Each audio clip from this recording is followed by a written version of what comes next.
Peter Pierre Falzon ta' 64 sena li kien jiservi bħala notar, reġa' nstab ħatim il-qorti li żamm għalih flus ta' klijenti li bihom kellha titħallas it-taxxa tal-boll fuq il-kuntratti. Din is-sentenza ġiet wara li f'kawżi preċedenti u kien intbagħat il-ħabs għal reati simili. Iżda din id-darba, il-qorti ordnatlu sentenza sospiża wara li qiset diversi fatturi oħrajn. Fis-sentenza tagħha, il-Maġistrat Rachel Montebello ikkritikat id-dewmien tal-kawża li ilha għaddejja 11-il sena, filwaqt li esprimiet nuqqas taqbil mas-sentenza minn ġudikant ieħor kontra Falzon. Sa dan it-tant brabta mal-flejjes infushom, il-qorti eżaminat kull każ li kien mixli bih u rriżulta li maż-żmien ħafna kuntratti ġew insinwati, anke jekk wara perjodu twil ta' żmien.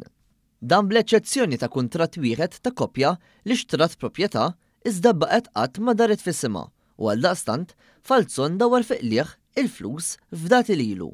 Il-qorti qiset li Falzon kellu kondotta nadifa u li kien jkollu medja ta' 1000 kuntratt u testament fis-sena, flimkien ma' perjodu fejn kellu jitlaq minn Malta minħabba li martu kienet marida u kawżat hekk it-traskura xogħlu. Għal dawn ir-raġunijiet, il-qorti ma kkundannatx lil Falzon għal sentenza ta' ħabs effettiva u minflok ikkundannatu sena ħabs sospiża 3 snin, ġie ordnat jirrifondi lil koppja 850 euro u ġie skwalifikat milli jaħdem bħala notar.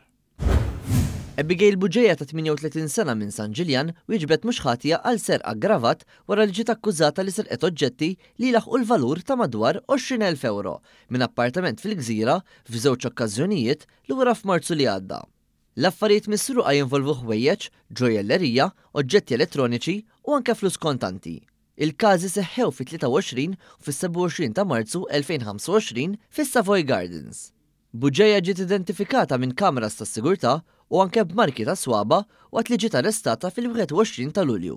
L-avukat Nicholas Mifsud fisem l-akkużata talab għal ħelsien mill-arrest wara li rimarka li din għaddejja b'kors ta' riabilitazzjoni mal-Caritas u għandha rekord nadif sa mill-2008.